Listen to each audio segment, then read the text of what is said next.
House bears. Pooh Bear, baby. Pooh Bear. Pooh Bear. That's because he runs around with no shorts on and a t-shirt. He No. is. That's what I was saying. No, it's because I drank a liter of honey once and I got the nickname Pooh Bear. So the same thing. liter You of probably lost honey. your pants when you drank it. Got all stuck in the honey hole. dude, it was a mess. It was a mess. Well, with that being said, that was a phenomenal intro, boys. Welcome to episode 13. I'll let Ryan drop the introduction, but real quick, we appreciate everyone. We did hit 105 viewers. We're one shy of 50 on YouTube, so make sure to go over there and subscribe on YouTube. Follow us on Instagram. It means so much to us. So with that being said, please subscribe, give us, let us know you're there. And Smash Ryan, that like button. Smash it. Yeah, smash it. I don't like that.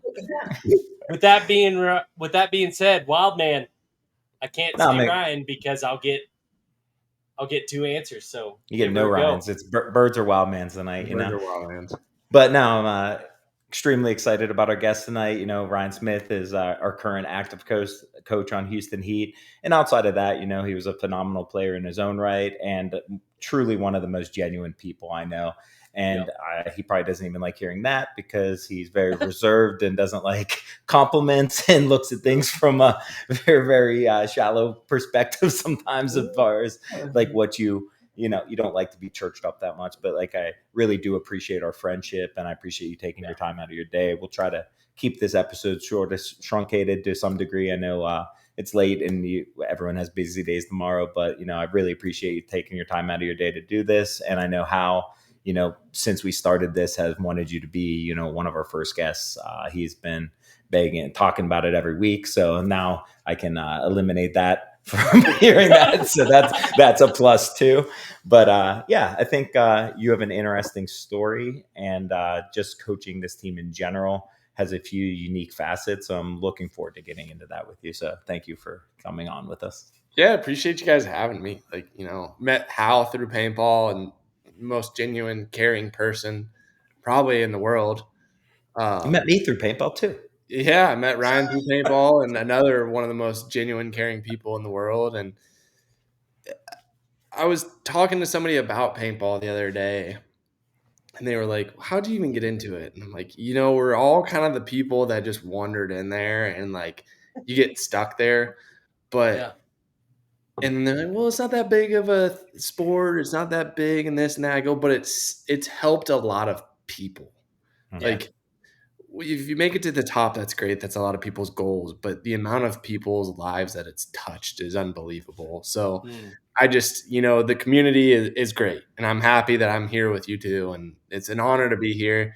Ryan's right. Like I don't necessarily like to always hear that stuff. And it is nice to hear and I do truly appreciate it, but I don't always like doing this stuff and but if it can help and if I can touch one person's life, that's great. Yeah. So we talk about that a lot too. It's like, even our following for the show isn't huge or anything, but that doesn't matter to me. What matters is like having the genuine conversations. And if one person gets something out of it, that's great. If not, it'll be there if someone ever wants to listen to it. And 100%. Worst case scenario, like I get to spend time with my friends talking about something that I love. And that's just as valuable to me too. Yeah. And I don't know how much you guys have talked about Tim Montrester, but Tim Montrester was one that was like to tell stories. And I've always been a bad storyteller. And the world's storytelling is dying because of the internet and Instagram and stuff like that. Whereas like you're living a story every day, all day, but it's like, are you living it to make a story or are you living it to tell a story? And I think a lot of us have lived it to tell a story. So it's funny that you say that to me because I think the same way. Like, I don't think I'm a good storyteller, but the more I like think about it, I think we're just not very accepting of being public storytellers. Yeah. Because when we're just around people in your comfort zone, maybe have a couple margaritas deep, so that the stories are flowing and the stories are good, and we relate to them and we enjoy telling them. So it's not the storytelling that's difficult. It's sometimes sharing the Yeah. experience that you had and you felt, a unique connectiveness to it, or like Yeah. or just a private moment with like a group of people. It's hard to share that with other people Yeah. sometimes. Yeah. I think it's hard to relate to, what Mhm. we've done is I'm very thankful for, and I'm, fortunate. But like what we've done, I was just talking to somebody the other day as well, is we are we might not be the wealthiest in the world or the richest, but we're experience Mhm. rich. What we've Yeah. been able to do in life and the things we've experienced are what people dream of, but Mhm. people think that obtaining this dollar amount is what gets them to that experience. But Mhm. it's not going on the same vacation every year because it's easy, because it's what Yeah. you know. It's, It's going so out of easy to get your stuck zone. in a level of comfort. Like Yeah. it's hard to break away from that. So Yeah. we have a very unique community that Mhm. I love and adore, and you won't see it anywhere else. I Yeah. don't No. think. And it's not only like attaining the means to do things, because I've met a lot of people, other professional athletes, football players that, are more than wealthy enough to do that, but still haven't. That still Yeah. haven't like broken their comfort zone or have the time to do it. And when I have conversations with these people, they're just usually amazed about what we do and like are so jealous of that in that aspect. So sometimes it's easy to take for granted something that really is special, not just the places we've gone and the things, but just like the truly unique experiences that shaped who we are, like down to a core level, and that make you appreciate the friendships and build like really true bonds that it's hard to get outside of that. Most Yeah. people, especially like I'm 40 now, and most people, in the middle of their life, they're working, they're going home. If they're lucky, they have a family and they're spending most of the time with there. But like having true friends is hard because everyone's schedules are so, different, and trying to fit things in. And it's easy to lose contact because everyone's so busy. But like paintball has allowed us to maintain a level of you know childhood and kind of careless freedom, Yeah. responsibly, but still at the same time like to get to do something, because paintball's a kid's game. But outside of that, like all games are kids games, right? And that's not a bad thing, because being a kid is good. It means like Oh, staying so young and true to yourself, and looking around the world and appreciating the little details of it, instead of just overlooking that and like dwelling on like the next thing you have to do, or the next bill you have to pay, or the work you have to do.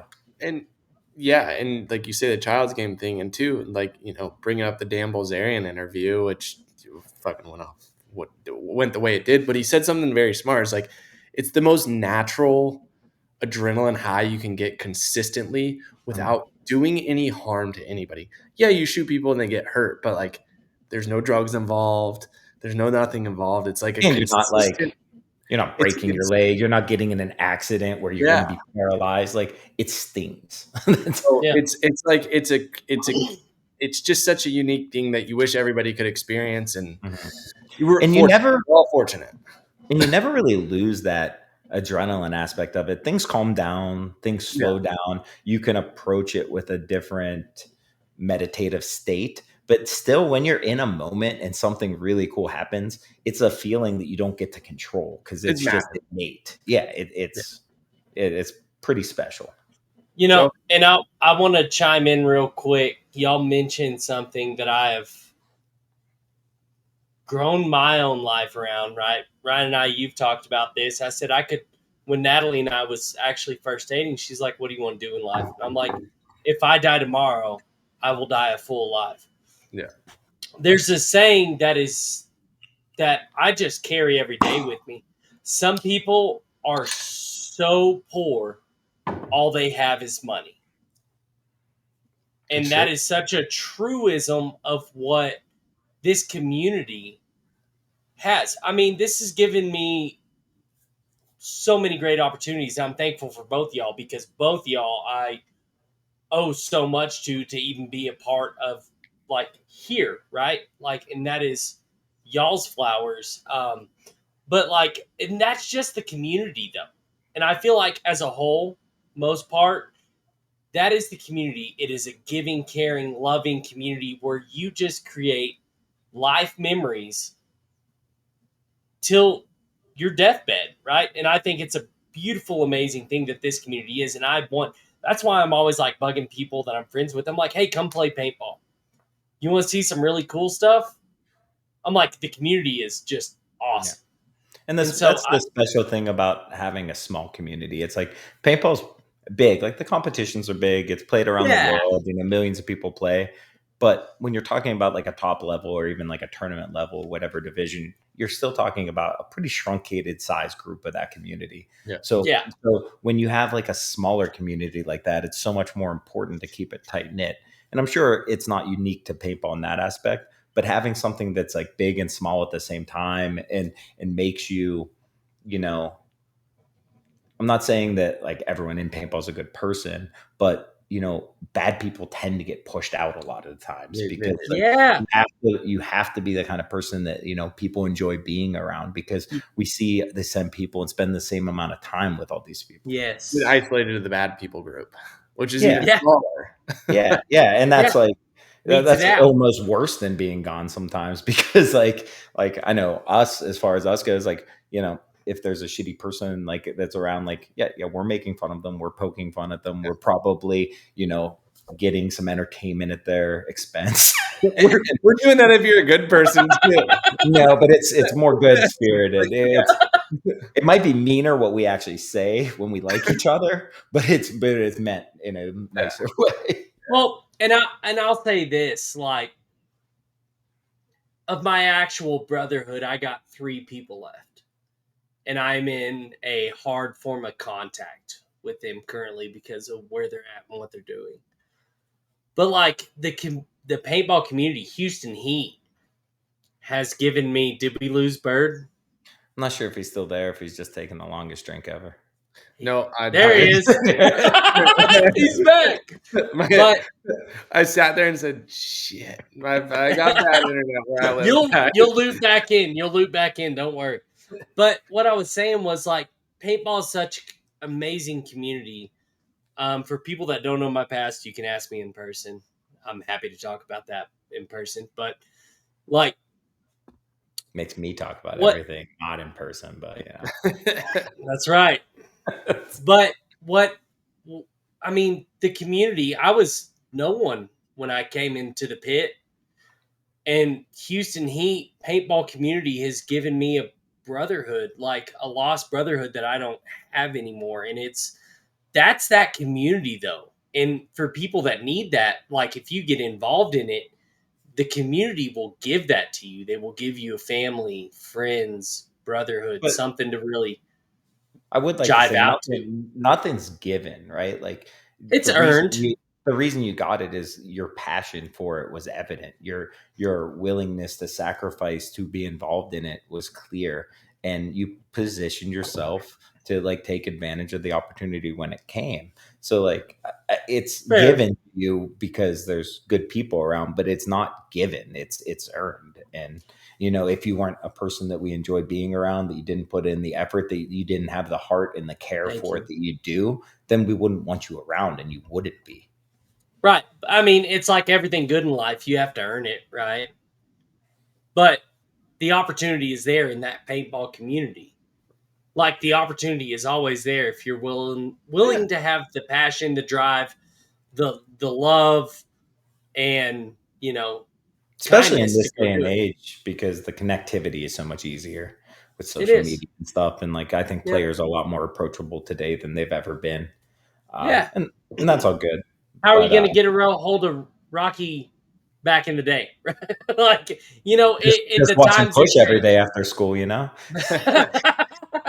might not have Right. known we were hanging out, but we were.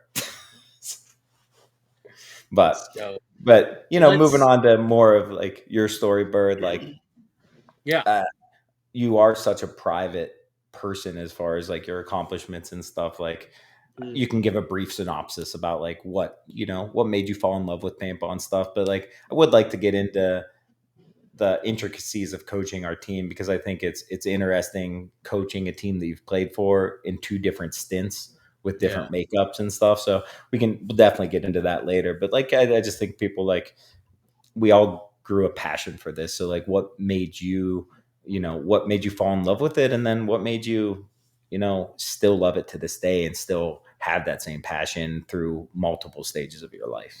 Yeah, so thankfully I have my parents to thank. They said that they were going to support their kids in whatever they wanted to do. My dad took Awesome. me originally for the first time. He was doing some work stuff.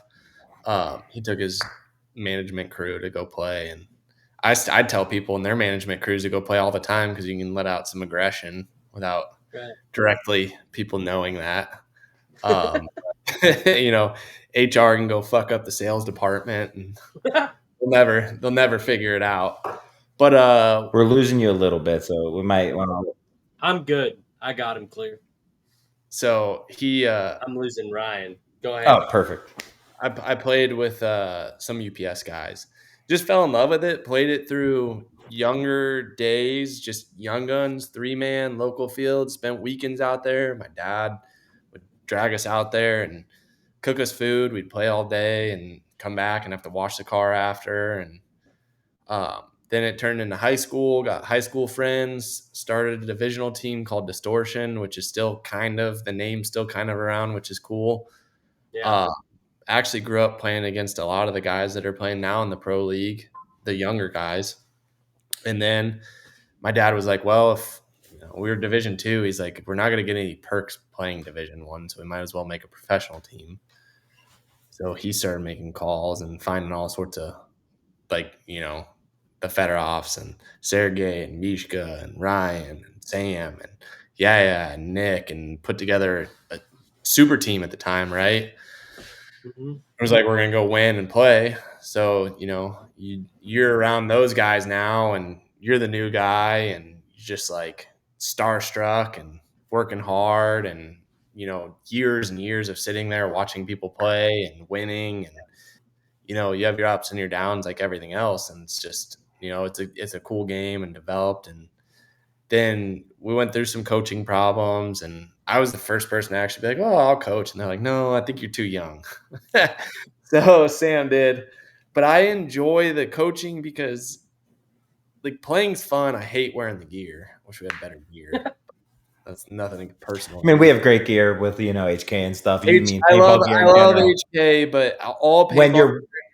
you're in 100-degree weather and a Yeah, bunch of humidity and you're playing for 9 hours a day, wearing a mask is never going it's to be ideal. Putting pads No. on is never going to be it's ideal. not. Having cleats on for that long isn't good. So I I know what you joke mean. about it with the other pro people. It's not about even putting it on, and it's not about wearing it.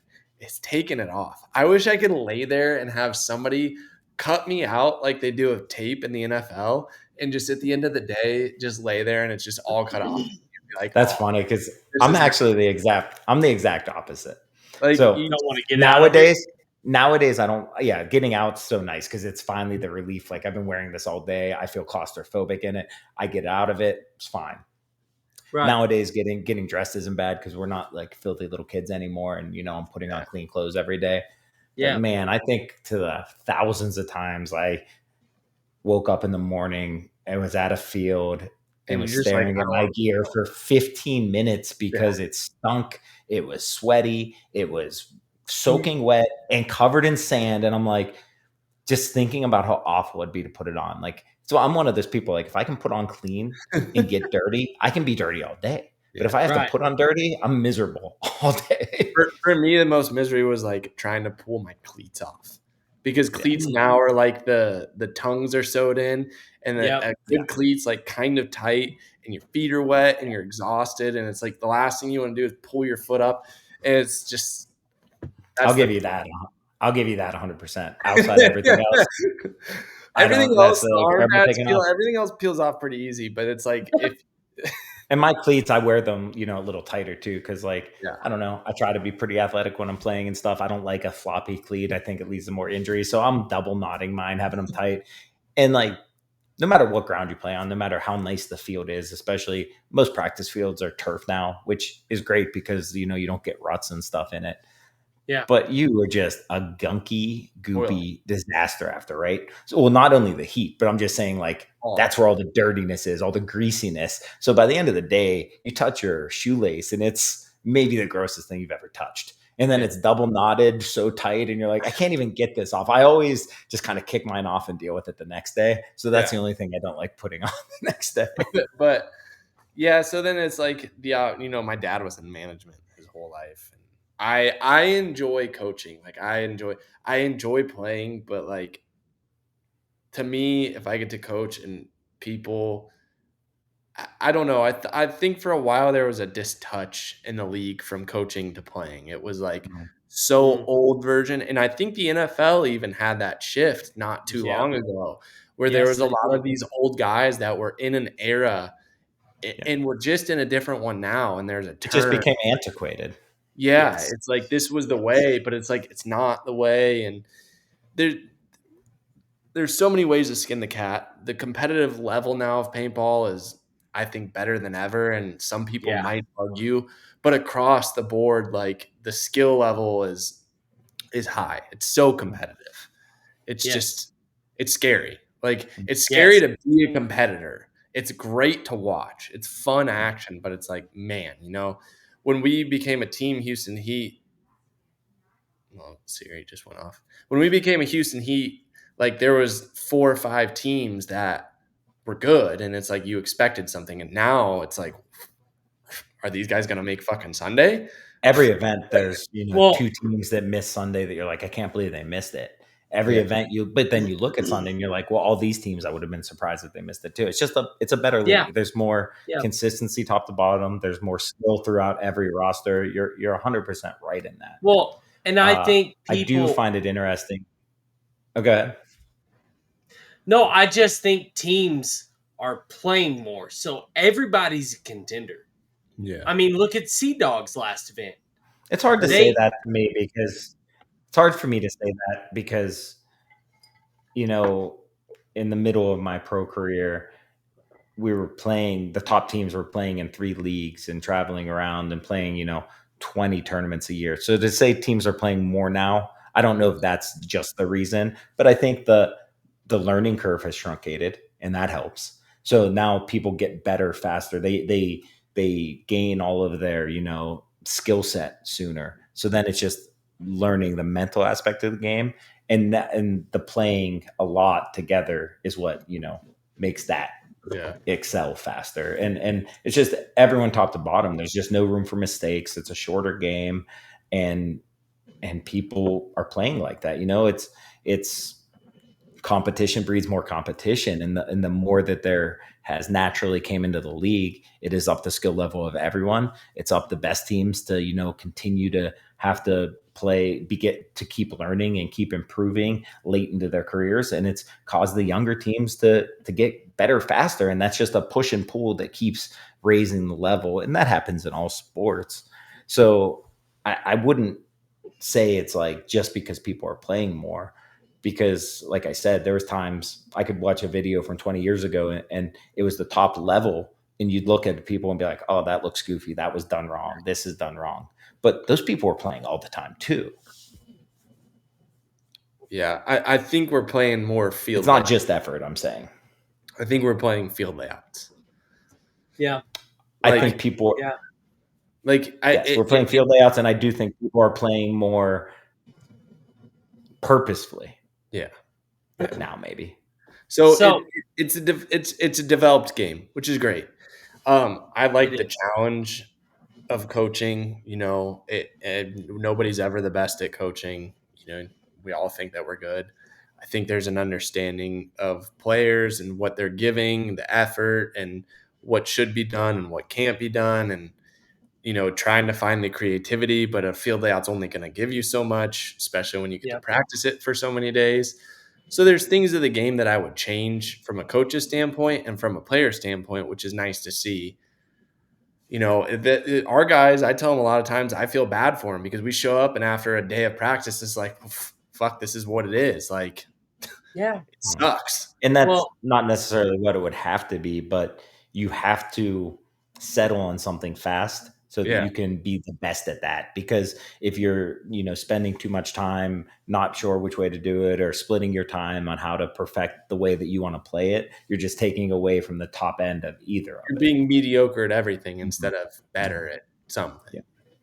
which is a But balance. I think it's really cool that you brought up you enjoy playing the competition of that, but the coaching aspect is still competition too. Because even when you were a player only, I saw that in you. You were one of the youngest guys on the team, but you weren't afraid to speak up and say your mind, and when you saw something wrong to address that. And too many even great players don't address things, talk behind people's back, are Yeah. afraid to put it out there. And I think to be successful in sports, I guess what I'm saying is it doesn't surprise me that you're coaching, because I saw that when you were a player. And I think a lot of that for myself too. I still love playing more than I'd ever love coaching. But when I am done playing, I'd like to coach because I like the teaching aspect of it. And you don't always I truly believe everybody has something to bring to the table, whether you're a new guy or not. Because if you look at finance, you look at anything, and an apprentice gets hired or something, right? Like they're there because they add an asset of some sort, and it's just they might not always be the right, it might not always be the best, but if they add something, that's good, and that means that they're speaking their mind and they're saying something to try to either show that they're learning or add another layer of complexity that can help. And the simple things, sometimes the old guys got to reminded of the simple things, and then the younger guys got to learn the intricacies and the complexities. So I think those two go together. When you And when you say old, you just mean experienced, right? You don't mean yeah, old. experience, right? The Like old guard. it's the guy, Old I guard. was just kidding. the over 40 I guy, was kidding. I was kidding. I know. I know I'm old. right? Like That's all right. everybody's got so much to offer, and I guess finding that balance and trying to be the person that's like, hey, you know what? Like he's seen a lot of shit, but that doesn't mean that he's great, even though he is great. You haven't seen a Mm. lot, but you have something to offer because you bring him back to earth on It's you can't do it all. It's the yin and the yang, and it's No one's always right, and hearing other perspectives on it always yeah, helps your perspective grow. it. It doesn't mean you have to completely mold to someone else's perspective, but take a Yes. little bit of that right. and, Well, and reapproach the Stock way you market's look like a at the way perfect you example of that. approach There's people something. that study it at Harvard their whole life, and Yeah. nobody still figured it out. But yet, a guy comes in out of college and is like, "Hey, let's just try this," and he strikes luck and it's like, "Well, you know what? Like he saw a trend and that's it, and it happened, and let's keep him around a little bit longer," type of deal. Exactly. Well, and that's like you said, the yin So and the I yang. think, oh, Go ahead. well, now you're 2 seconds past stopping to finish. Yin and yang, let's go. I think that's the yin and the yang, and that's what I was most excited about this year. What we got, we brought in Jackson, La Papa, and Cody, Soap. or yeah, so We brought in Soap, New right? Jackson. And so we also brought Andy pre first event during Yeah. layout, right? And it's what's exciting about that is the old guard. And I say old guard because, when you talk about war fighters, right? Like your NCOs, your COs, those are people that may have experienced war beforehand. But there's also the new guard that comes in, and they may have a different perspective that is a probable solution to fix a cause, right? If that makes sense. And you bring in this new light with the old light, and what happens is you can create this awesome amount of new experience that has a different outlook with the old guard that has this established, how do I say it, established experience. Yeah. and you find this mishmash that is cohesive, right? It brings in experience with new ideas, and I think that's really important. And that's, I really think, what I was really excited about being on the outside, right? Because I'm on the outside. I'm on the inside, but I linger on the outside. But I think that's what was really You're exciting. inside, man. You're in us. You're in us. Well, I appreciate that, You're the but I social do. media guy. You got all. If anybody wants any little nitty gritty, That's message housespears@gmail.com. Wake to Sky, and he'll tell you all of it. In and But yep. Heard that. fuck off, right to the left. But I was really excited for that because that's how you create major growth. You bring experience with new ideas, and that's what we have. And that's where I feel like we're at. And I think that's something See, unique for me, in. it's Go ahead. Go ahead. I just that's part of the puzzle, right? And It the is. other part is Yes. getting the correct coaching to put that all together because Well, you can be successful with any group of people you have if you can get the most out of them, right? So having new guard and old guard, whatever you yes. want to stock it, that gets a different sort of fire and allows you to create something new. But then putting everyone in their unique purpose is an extremely hard job because it's not really rewarding.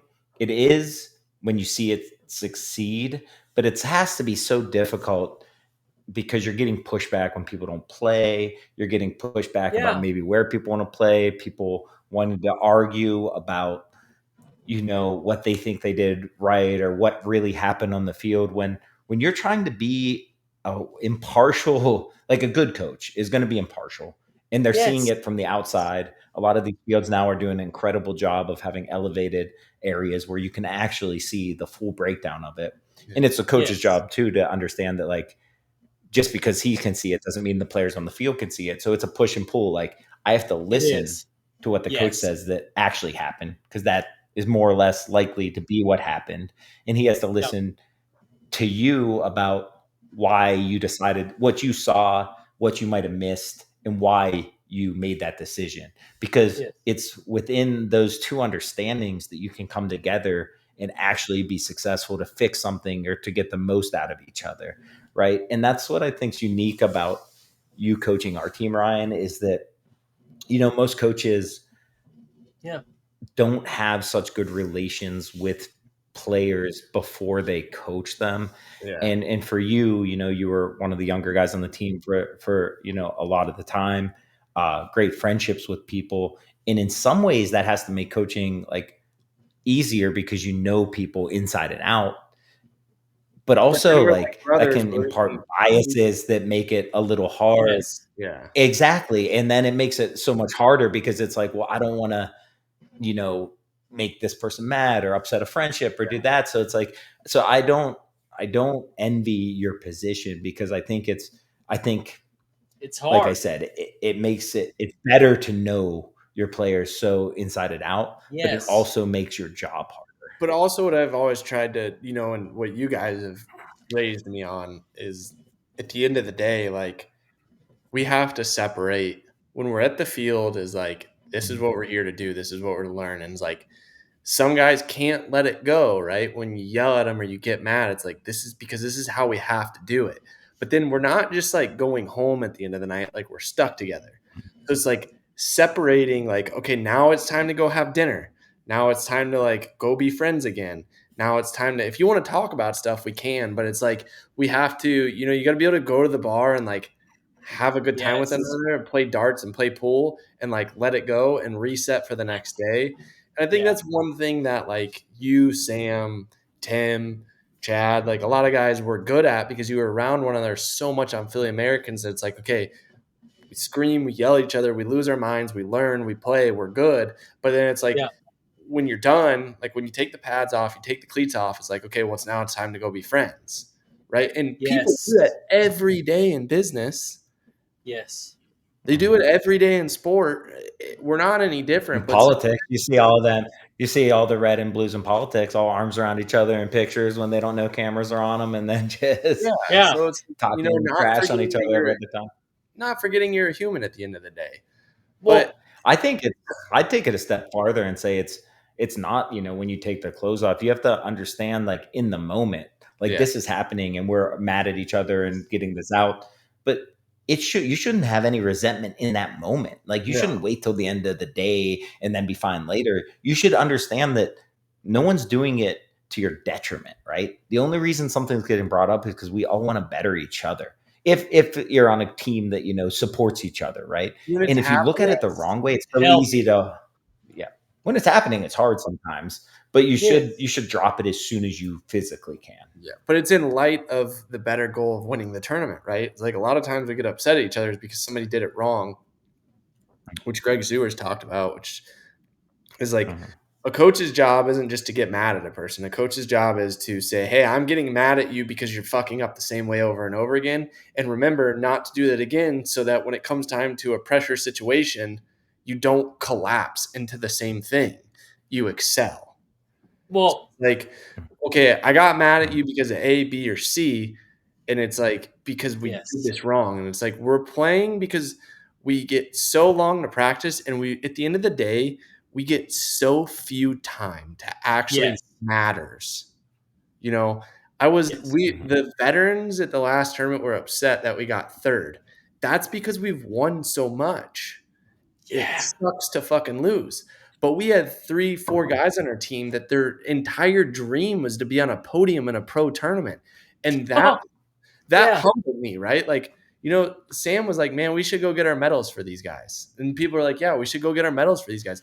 Like, Yes. it sucked that I got a third place, but I looked around and I was like, fuck, man, like, we got a third place for these guys that probably this was their dream, right? This was my dream. Yeah. This was Ryan's dream at some point. Like, it was everybody's dream at some point to be on a podium. It's like, it's not the result that we wanted, but it's a fucking start. Like, it should be a driving point. Like, we got fucking third place. Yeah.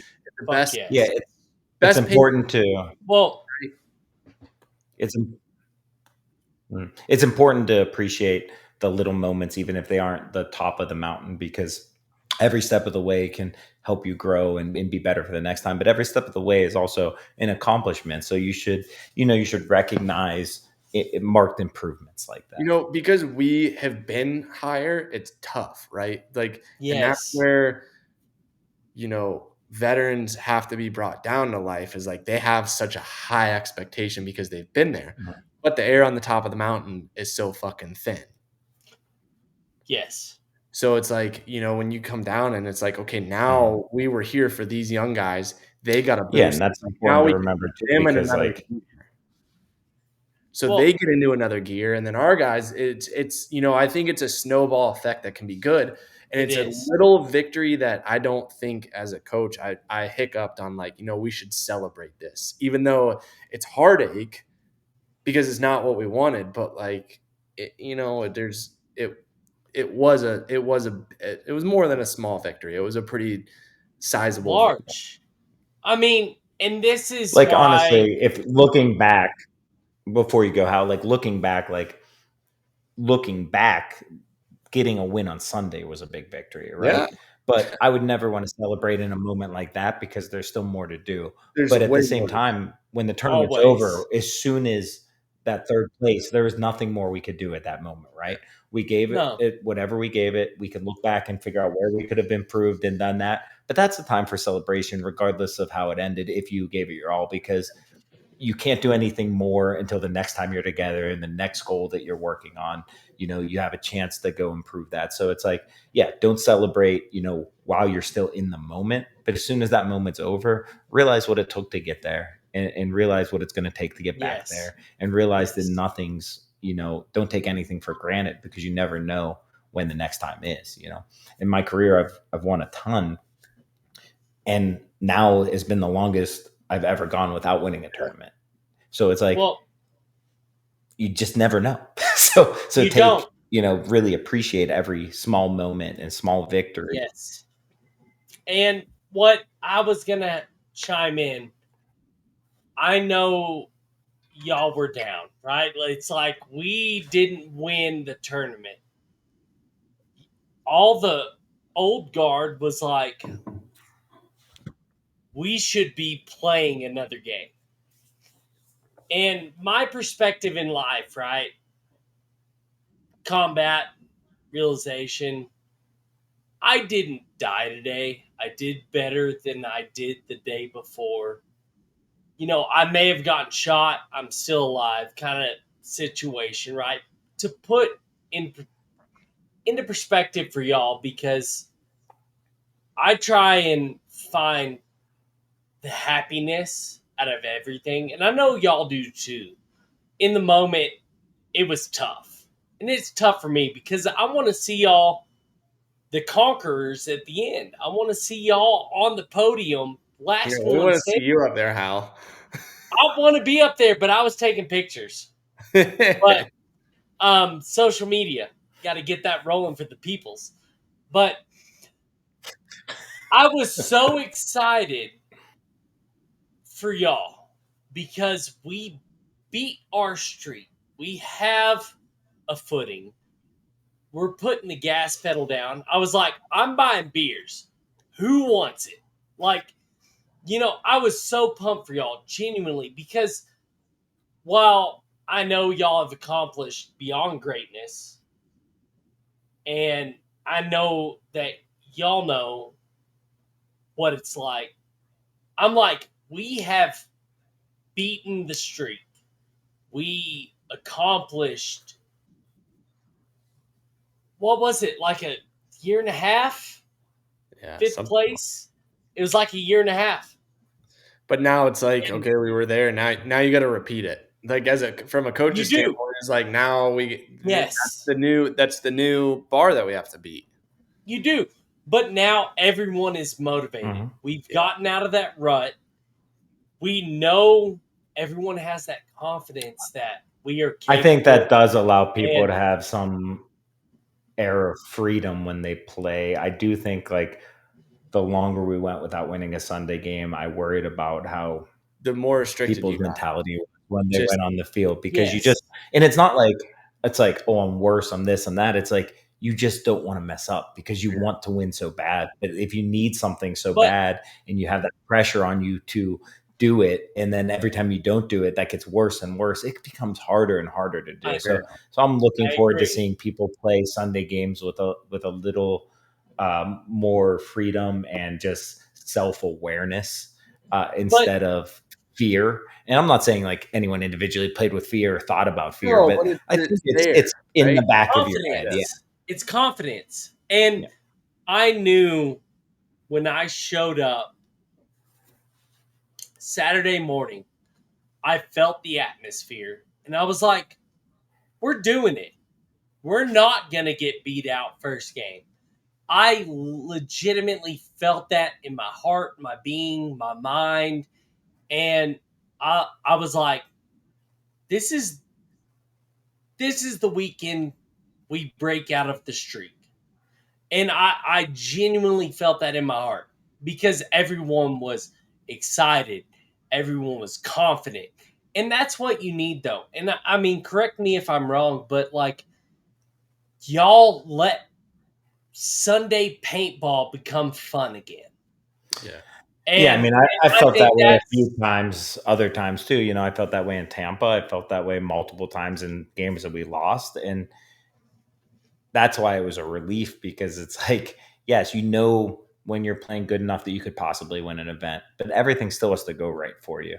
And when everything consistently goes wrong, a lot of times it's self-imposed, but when that happens, that's when it's draining mentally. That's when people start doubting themselves, and that's when you can't perform at your highest. So yeah, glad to have and I like to look back and appreciate that moment and know that in the long scheme of things, like that's not an accomplishment, but at the same time it is. yeah. well, and can I say this? And I will speak on Ronnie's behalf because he said this, and I think it's a crucial point. Dynasty has been our battle for how long? On how many Sundays? And Dynasty was our battle. And they were playing great that event. They were playing great. But Dynasty has been our battle. So you look at all of our Sunday events for the past two years, Dynasty has been our battle. It has been our hill that we have to overcome. And I will say that about Ronnie because he clicked that into perspective for me. Dynasty was our battle, but now our next battle is not Dynasty. Our next mentality gear switch is beyond that.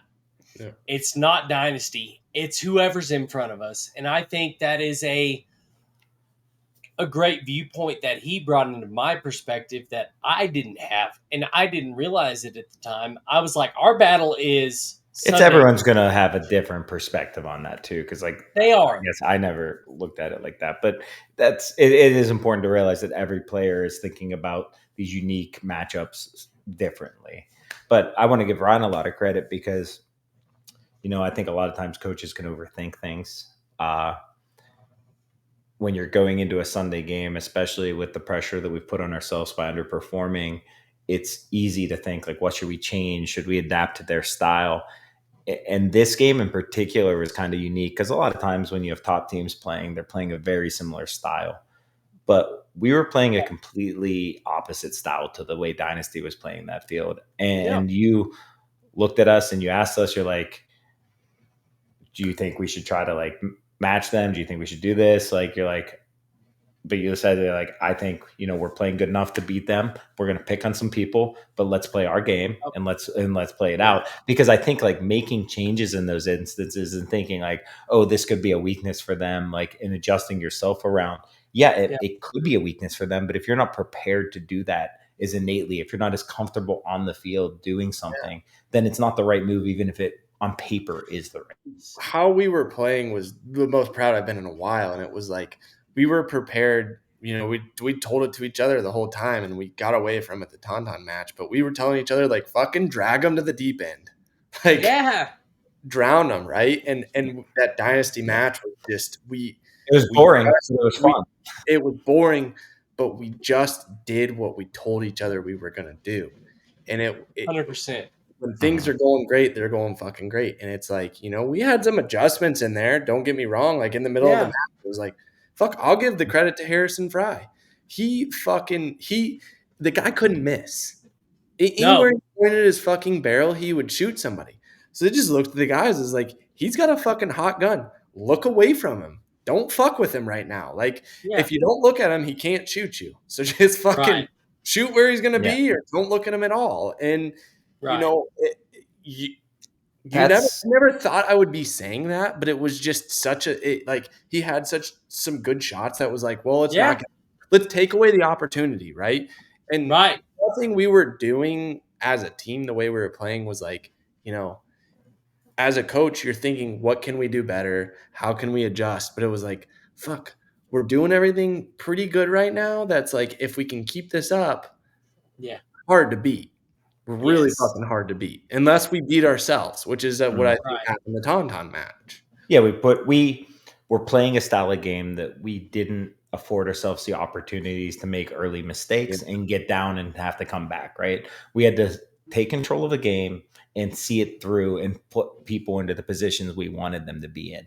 And it got away from us early in the Tauntaun game. You could look at the later points, but that was just us trying to, play a style that we weren't really prepared for on that field. Not that we weren't prepared for it, just we weren't as adept at it. We weren't as adept at it. But the one thing, like to your point about, Harrison playing really well like that and stuff, it made me proud of like the guys on the field is we struggled in so many of those Sunday games. We talked about us losing in long points and making a bad decision. Yeah. Like we always won by being aggressive, by taking a move first, by having a positional advantage, whether we had a body advantage or not, and taking advantage of that. But it was kind of the opposite this whole event. I'd say probably, 60, 70% of the time, we probably had a positional disadvantage.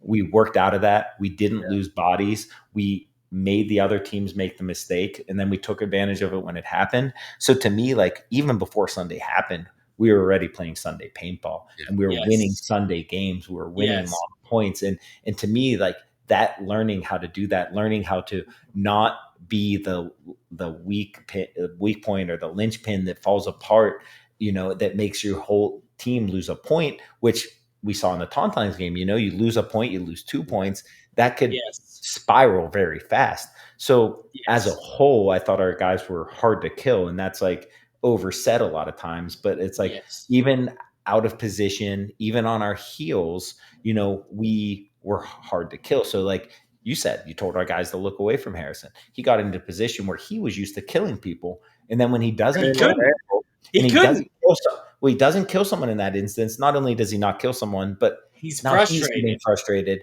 and now he's looking Yes. for something, and now we pick him up, and now they went from an advantage to a disadvantage on bodies, and then we can make a move off of that, and now we're in advantage both on bodies and positioning, and that's how we won that entire event, right? Until we Yes. lost. So I was more proud of our guys because I thought we won multiple Sunday games, not at the same level of pressure, but at the same style of play. And like Yes. the uprising game is a good example. I mean, we played multiple 10-minute points. Our front guys are carrying 8 pods. We adapted well to that, and that's what I thought was cool. Like as a coach, you just look at it, it's like, hey, we're at practice, and it's like, well, fucking. I'm just thankful that I was playing good enough that you wanted me on the field, because I absolutely hate nothing more than watching a long point. Playing in them doesn't feel that stressful, but man, watching them kills me. It kills me. I almost have 5 heart attacks watching long points. Yeah. I don't know if I breathe during them. Oh, yeah. sorry. So, we took a different approach, and it worked. Guys, and our guys have been busting their ass more than ever. Honestly, we've spent more time at the field. Yeah. Guys are trying harder. You talk about But no one's being forced into dog. it, which is what I like. It's like you said, you're like, man, I never thought I'd have to like make you Tell guys our leave. guys that we're leaving. Like, hey, we're done. I never thought I would have to tell our guys like, I gotta get home. Like, I gotta cook dinner for you guys. I do want to bring this into the next spot off of Cincinnati, because we do got to keep this kind of short tonight. So we'll I get know into this, and everyone's then I'll got a get into busy one more morning. thing. I know. What time do you want to work, Hal? How much sleep you getting tonight?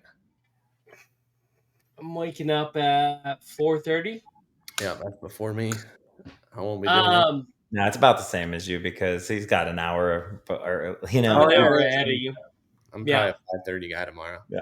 So I just want to say, when you took the responsibility of being coach, I was genuinely like, this is it. This is Houston Heat.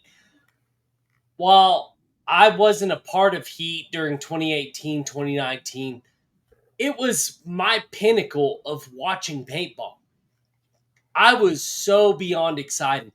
And what I know, we didn't talk when I was first kind of coming into the pits.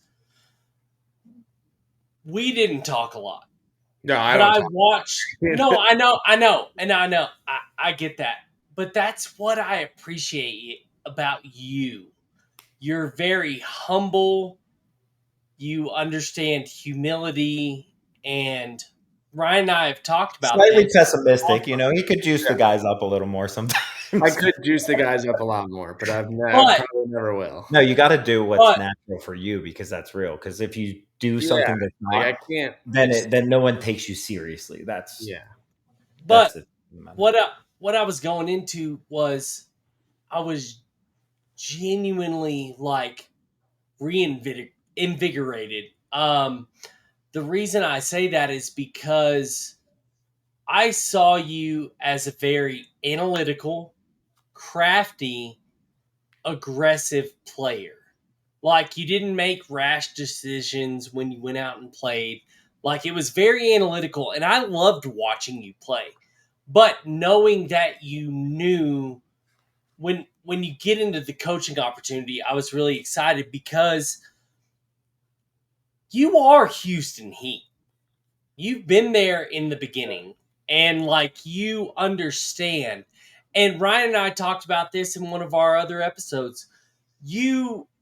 It's hard to replicate in practice. How do I get these guys to have this emotion and hold it as the last point they will play on a Sunday event? And you know what you did?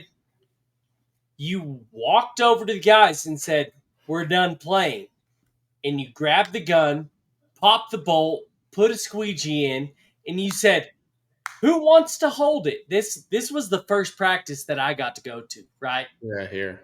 And I was like, and you replicated the sound of you bleeding out your tank because you're going home. You fuck That is yourself. something that, yeah, it's fucking awful. You were like, who wants to hold it? Who wants the responsibility of holding this? Everyone's like, I don't want it. Like, I've Because won tournaments where I forgot to take the air out of my tank, and I'm like, "Oh, fuck it. Well, hopefully my tank makes it home." right. And Like, if not, I if don't care. not, well, whatever. It's not a big deal. But Like, but it's the sound. It's the feeling that comes with that sound. It's replicating that emotion that yeah. I genuinely I love finding someone who has been on a team since the beginning and can replicate the emotion, because that's a lot that people cannot get. Well, People don't. it's all that the players have, right? Like, Yeah. as a coach, there's emotion, but it's not like you're not physically exerting yourself. A lot of guys don't know, especially I don't now. know. Pat A lot looks of hot up there sometimes. coaches don't know what it's yeah, like even players in the teams don't know like what it's like to fucking play on a Sunday and just there's a different level, right? Like I've basically played one Sunday in my career, and that was I think the last tournament we won in Pennsylvania or wherever in Philly. You know, it's And in it's Philly. like you have the start of a Sunday, which is like difficult, and then you're winning, and then you make it to the finals. And like I told Ryan this, like I had like the first ever breakdown where I like went to the porta potty and was like in my life, like panicking, like I don't even know what to do. So I had to calm myself down. And then it's like you just for the next 15 minutes of playtime, just give it everything you got. That's it. Like it doesn't fucking Yeah. matter, It's being the right? moment. It's It- it- trusting it- your instincts. It's trusting what got you there and not overthinking things at that point in yeah. time. But that's way easier said than done.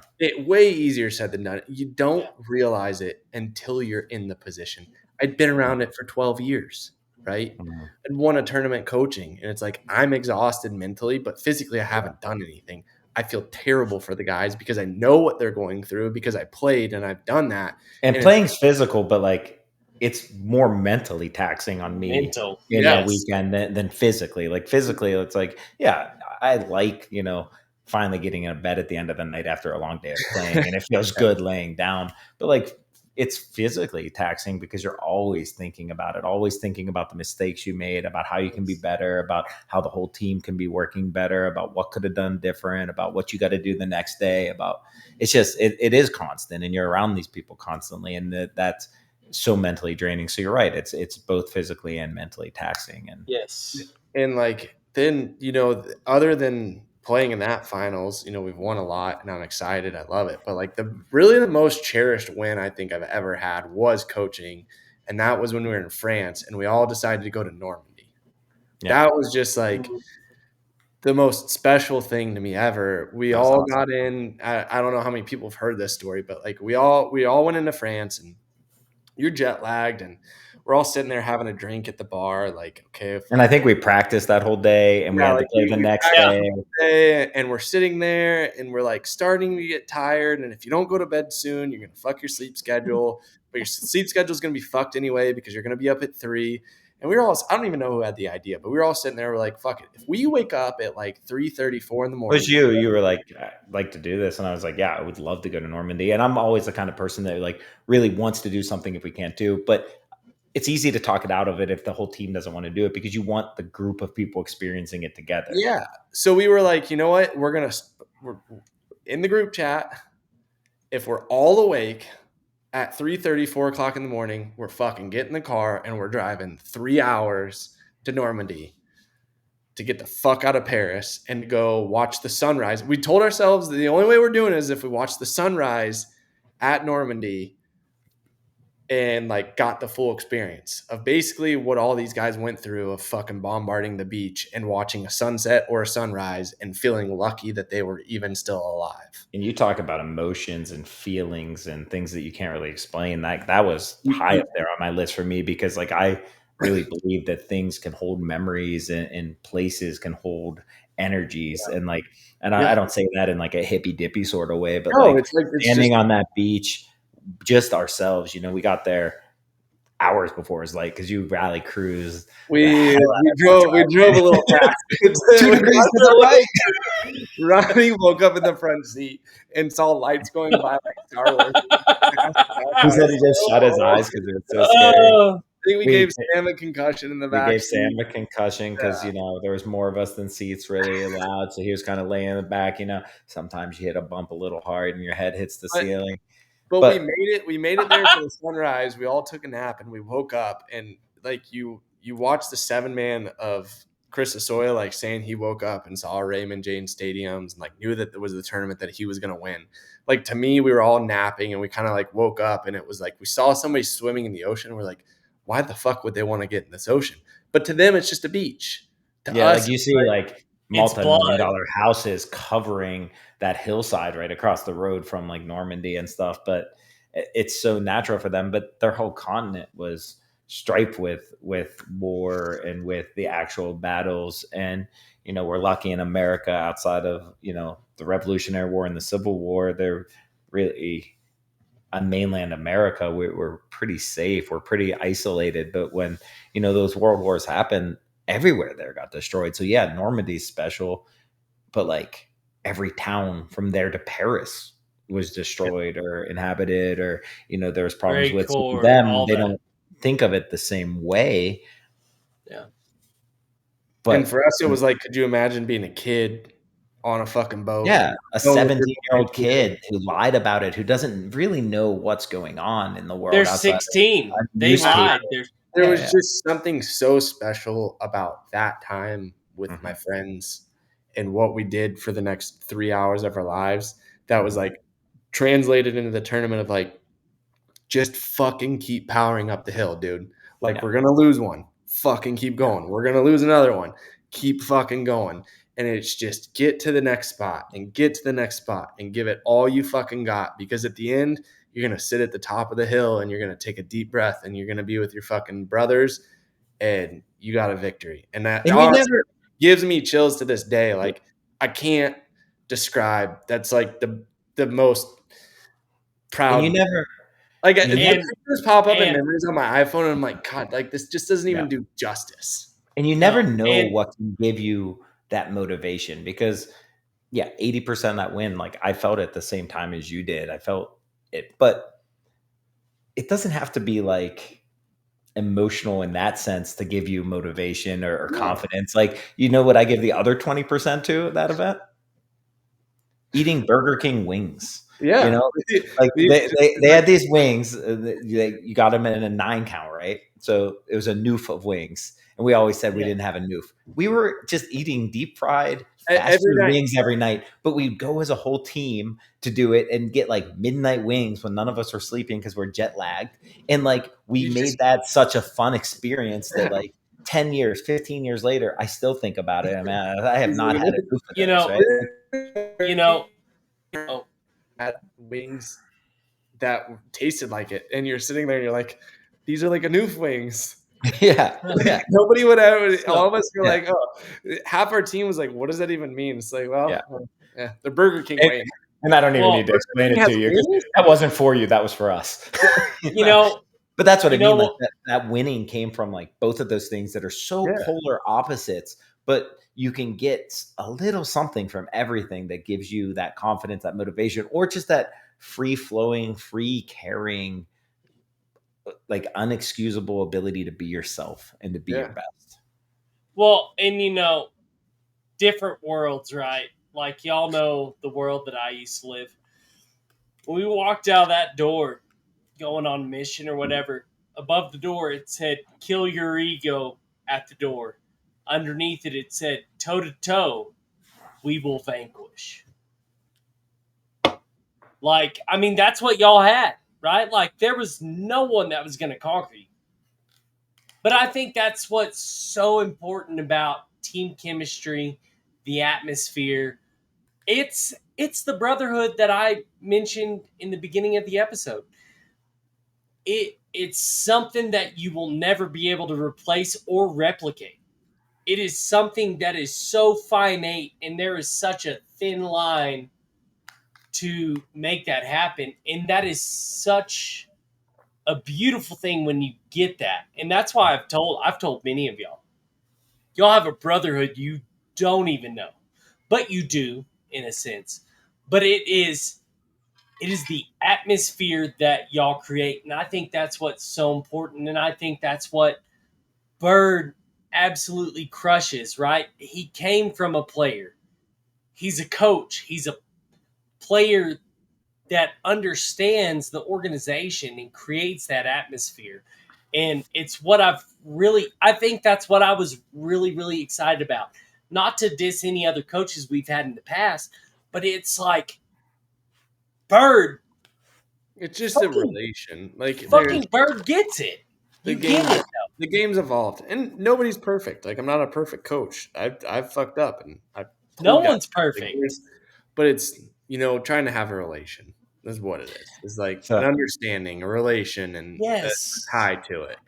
so earlier, Howard mentioned like liking you as a player because he could see like how analytical you were, and that's what he appreciated about it and stuff. But like as a teammate, that's not the kind of player I saw you as at all. As a person and as a coach, I find you extremely analytical, and I like that about you. But as a player, I thought you were more of a natural. Like you might have not, Well, outwardly been spoken about his confidence and stuff, but like you stepped on the field and you didn't necessarily have to do something the way someone else did it. You didn't need 100 reps to do something. Like I thought you were such a naturally good player, and then you're analytical off the field that I thought like that. I think that leads you to be a successful coach, and that's I what I was liked just about you. always I think because I played with my friends in my high school, like just always was like and I'm also the type of person that's like, well, I want to do what's gonna be best for everybody to the best of the extent, right? Every situation's different, but like if I gotta go do this with this person, like we got to figure out how to make it fun and we got to Mhm, figure out how to make it memorable. Otherwise, it's gonna be bad. mhm. I well, don't know and I I don't know how many people have watched the One Night in November, which is a Planet Eclipse video that was yeah. Aftershock winning fucking MPPL. We had no business. I was part of that. We had no business being there. None of us had won a professional tournament. It's honestly unbelievable that we lost you guys that event. I thought for sure we were winning that We event. had a group of fucking misfits that were like, we played Impact, Infamous, fucking Dynasty, all like we played the best 7-man teams and players there was, and it was just like part of it was luck, part of it was drive. There's a lot of shit that goes right in a tournament, and It's the at Yeah. the end stars of the night, aligning I'm and you underage performing. drinking. At the end of the night, I'm underage drinking in Vegas with fucking Kirk Wanzi's ID that I took from him, yakking on the side of the road with my friends, and it's like there's so much real stuff that happens and so much like hard work that happens, and then there's like the I think the genuine caring for one another is Yeah. the most consistent piece to winning that Mhm. you Yes. can't fake. But if you try to force it, it, It'll never happen. it just doesn't work. It's Yeah. it's weird, and they weed them out, and you go through tough times because of it. But it's like we were just there to say we got fucking nothing else but us, Mhm. and that's Mhm. every time you win. Any team is like we got nothing but us right fucking now, and I think Mhm. it's you could say that all the time, but you don't know the feeling And you don't know that you don't know the feeling. You know when it's not there, though, once you have felt when it. it's there And and you you can felt it, fight. you're And like, I've won "Holy sometimes where it's fuck." like, maybe it has worked out when it wasn't there where you Yeah. didn't think. And I've lost sometimes when I've had that feeling. But, like, you And very rarely win if you don't have it. sometimes you don't start with the feeling, and then Mhm. by the end of the match or the end of the It's first there. point or the end of the second point, you're like, "Fuck, this is like this can happen. Like, this is happening. We're making it happen." And that's one of the Well, hardest things for me as a player is, you as a coach has said it. Every other coach I've ever had that said it. Every owner I've ever played for has said it. And I felt it the same way. But when people go, it's like, oh, you guys lost because you guys didn't have the energy. You got to have that energy going in. But you don't know how to fake that. It is either there You or it's can't not fake it, there. right? That's what I mean. So it's not a mentality that you wake up with. It's No, something that all came together that allows that belief to like flourish. And if it's not there, it's not there. that's the real But you uphill can't battle. just fix it. And coaches love to say, and owners love to say, they love to just be like, "Oh, you guys just didn't come prepared." It's like it's not that, but it was just something And small and tangible, innate that didn't click. the it just littlest thing can make it click. You just don't know, like, sometimes Yeah. it's 2 someone things. saying something funny could make it click. Yeah. Someone doing this, someone yelling at you could. There's no specific thing, which is why it's hard to fix, which is why it's impossible to replicate unnaturally, which is why it's special when it's there and everyone knows that it's there. Yeah. Well, and to rewind real quick on what you said about what I talked about earlier about Bird, I think that's what it made him feel like it was a natural player. I think Bird, like, I saw you as analytical, as someone who was aggressive. But with both of those things, that's something that becomes that that's a natural state for someone that can harness that happy medium. And I think that's it. Oh, I said crafty as well. Because you were analytical, you were crafty, and you were aggressive. That is a natural state of flow that I think I really enjoyed watching you play. And I think it was just a natural click for you I think there's only because it's one not point where I was aggressive, and that's when all of our snake guys were hurt, and I was a. forced to crawl down. Soft snake players, you know.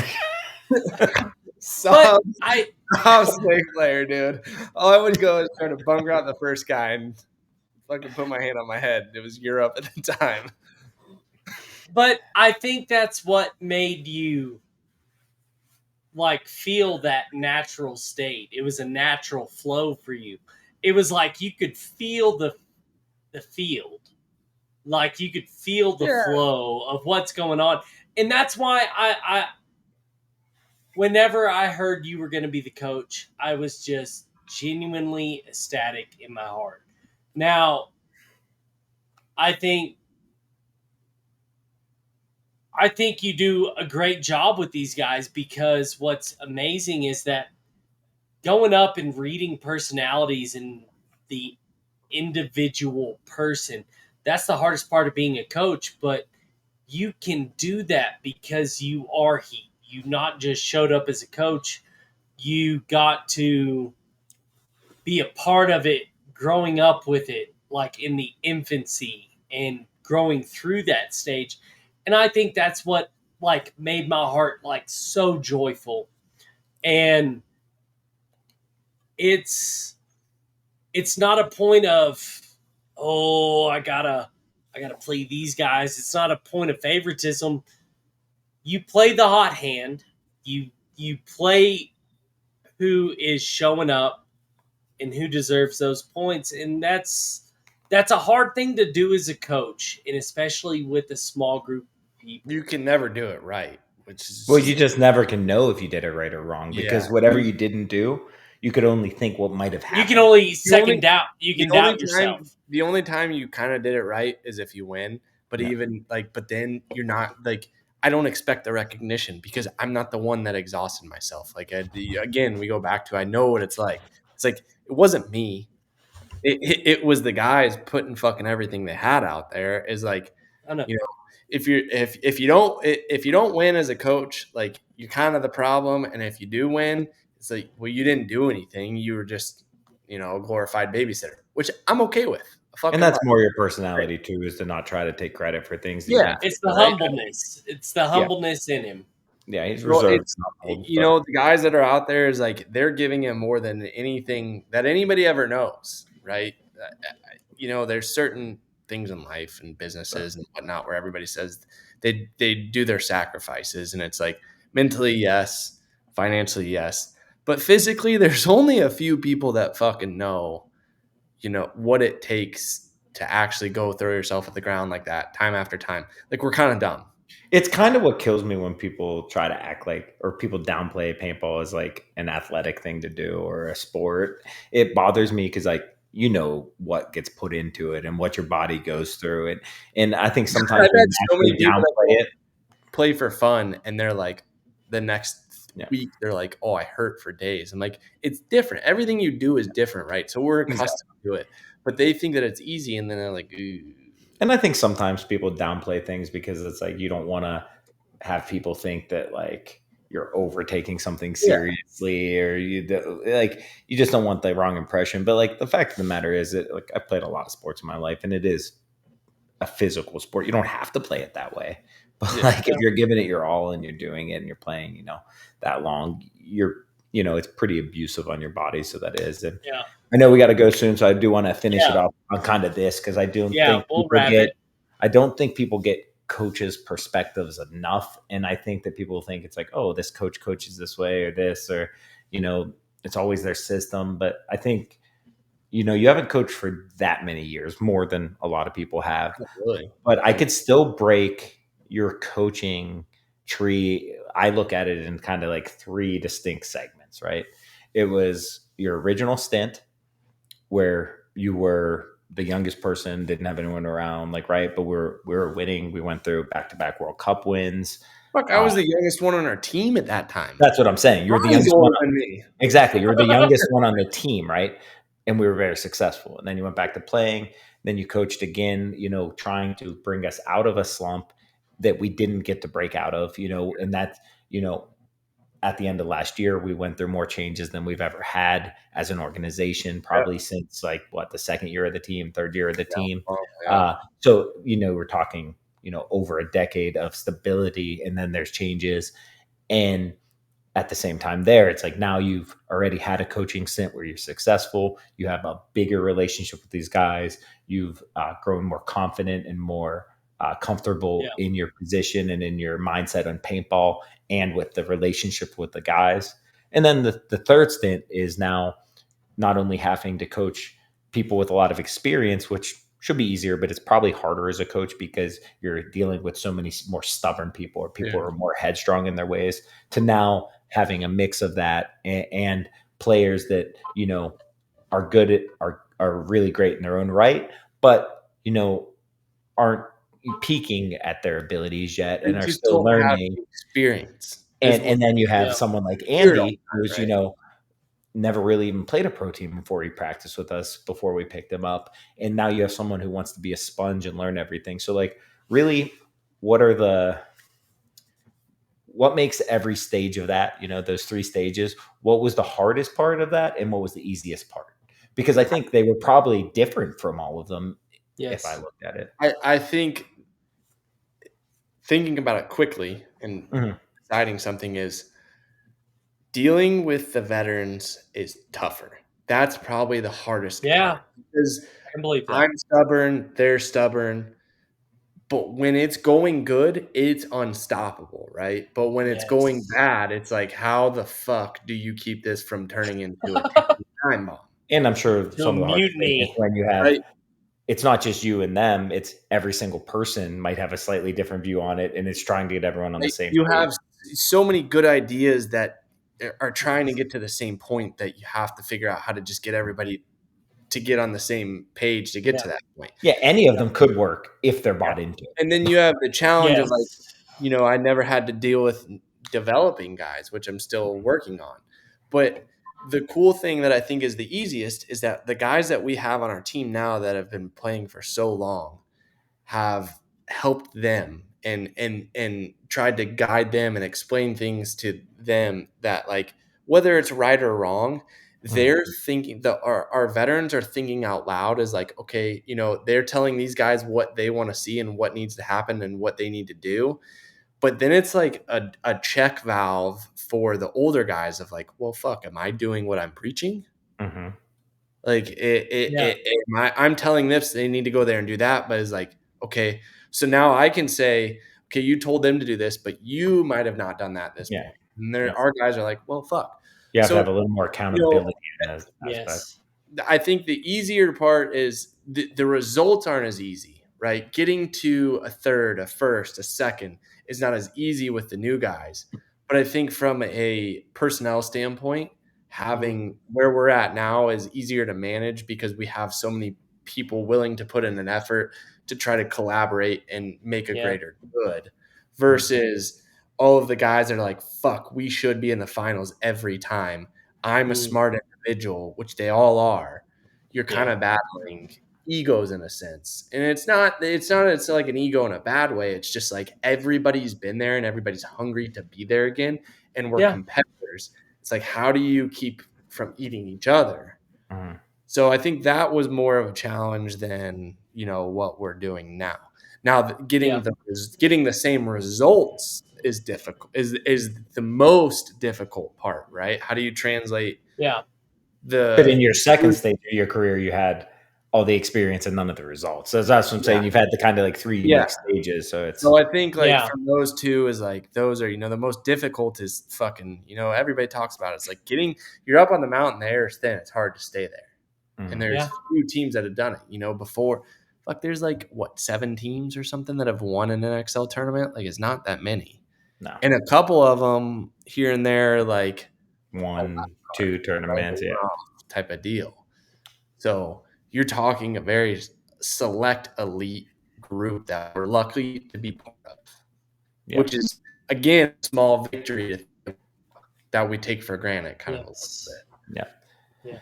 No, I completely agree with that, and I've talked about this before. I don't know about on this podcast, but at least on other podcasts I've been on, that you're right about. I think everyone on our team right now is willing to like teach and learn and talk and is more open to being better. And I think that's the only way you can really have a successful team is looking out for the people around you, because like, you want everyone to be as best as possible, and like the competition breeds competition, and you get better together, and you're looking out for each other's weaknesses to try to strengthen them, and you become like a one unit. And the only way you can win is if you have no weak areas on the team. But at the same time, like what I've learned in this new era is like, I almost look at like the teaching as like a selfish thing too, because it's like I get to learn a lot more in teaching. I have to be so much more self-critical. Like to your point that you explained, I have to make sure that when I open my mouth and say something, I truly mean it. Because if I, in passing, Sam asked me a question, I quickly blurt something out. I don't think about it necessarily, because like if I'm wrong about it or whatever, I just say what I think, and he's not going to take it to heart, and he'll have pushback. But I know that when people are more receptive to hearing, I have to be more careful with the words I say. I have to be more analytical, and I have to make sure that I'm explaining things the right way, because it only behooves me to make other people better, because that makes our team better. That makes me individually better. That makes us successful as a team. So it's like, yes, teaching, a lot of people would say that that's like unselfish, but like I look at it as a selfish way too. It's like teaching 100%. can better you in a lot of ways. Yeah. 100%. I fly and I'm not an instructor, and I like thank all my instructors all the time, because I'm like, dude, what you do is freaking nutty, right? But it's like then there's part of me where it's like, hey, we're going to do this. Like I'm going to fly to New York tomorrow, and it's going to take us 9 hours in my little 1975 plane.